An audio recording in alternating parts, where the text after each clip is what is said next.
तो नमस्कार दोस्तों, आपका स्वागत है हमारे टेस्टी डिबेट्स चैनल में। दोस्तों, दुनिया में अनगिनत ऐसे कुछ टॉपिक्स हैं जिनके ऊपर कभी भी बात की जाए तो वो टॉपिक्स कभी ख़त्म ही नहीं होते।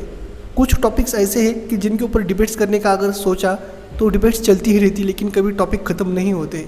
जी हाँ, आज हम आपके लिए ऐसा ही फैक्ट्स लेके आए हैं कि जिसके ऊपर आप कभी भी डिबेट कीजिए वो टॉपिक ख़त्म ही नहीं होते। जी हाँ, इंडियन पॉलिटिक्स एक ऐसा टॉपिक है कि जिसके ऊपर छोटे से छोटे बच्चों को भी अगर पूछा जाए तो उसके ऊपर वो डिबेट करने लगता है। हम आज बात करने वाले हैं कि भारत देश में किस राजनीतिक पार्टियों ने सबसे ज़्यादा योगदान दिया है, किस राजनीतिक पार्टियों ने सबसे ज़्यादा राज किया है, अलग अलग क्षेत्र में किस तरह से उन्होंने डेवलपमेंट की है या भारत देश का नुकसान किया है। इस बारे में आज हम बात करने वाले हैं।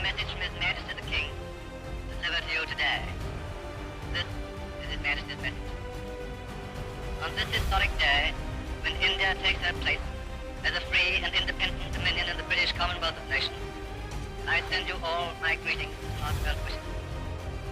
Freedom-loving people everywhere will wish to share in your celebration.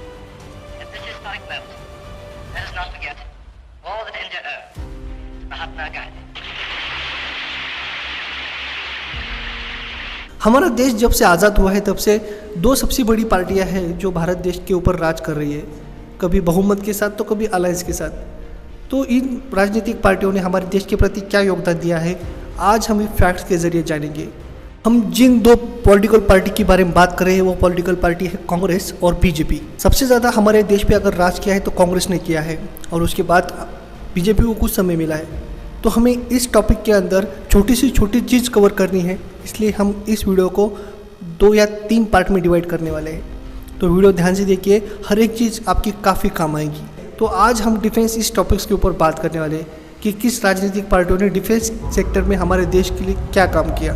तो आइए फैक्ट्स के ऊपर नज़र डालते हैं। वीडियो में अंत तक ज़रूर बने रहिए ताकि आपको पता चले असल फैक्ट्स क्या है। 1947 में जब हमारे फ्रीडम फाइटरों ने अंग्रेज़ों से हमें आज़ादी दिलवाई, तब इंडियन नेशनल कांग्रेस के तहत सबसे पहली सरकार हमारे देश में स्थापित हुई और अगले 20 वर्षों से भी अधिक काल तक उन्होंने हमारे देश पे अधिक वर्चस्व किया। इस 20 वर्ष के कार्यकाल में कांग्रेस ने कई महत्वपूर्ण इवेंट विटनेस किए, जिसमें कि 4 वॉर भी शामिल है। वॉर की अगर बात की जाए तो सबसे पहला वॉर भारत देश का पाकिस्तान के साथ हुआ था कि जो कश्मीर मुद्दे पे था। 1947 और 1948 में ये वॉर हुआ था। उसके बाद चीन के साथ दूसरा वॉर हुआ जो 1962 में हुआ था। उसके बाद फिर से 1965 और 1971 में भारत पाकिस्तान युद्ध हुआ था और उसके बाद जो कारगिल की लड़ाई हुई थी वो 1999 में हुई थी। इसी 20 वर्ष के कार्यकाल में वॉर से अगर हट के बात की जाए तो DRDO की स्थापना हुई थी। DRDO यानी defence research and development organisation.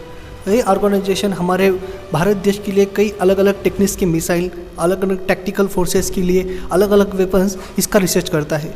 शुरुआत के कार्यकाल में इसके ऊपर जितना काम होना चाहिए था उतना हुआ नहीं था, लेकिन ये बात भी सही है कि सबसे बड़े बड़े मेजर प्रोजेक्ट करने में DRDO का हाथ है। सबसे पहला प्रोजेक्ट DRDO ने किया था स्विट्ज़रलैंड के साथ, जिसमें उन्होंने इन्वेंशन किया था पृथ्वी नाम का मिसाइल।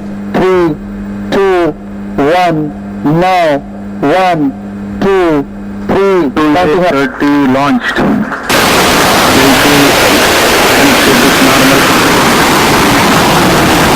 पृथ्वी मिसाइल की अगर बात की जाए तो पृथ्वी मिसाइल जिस प्रोजेक्ट के तहत किया गया था उस प्रोजेक्ट का नाम था इंडिको।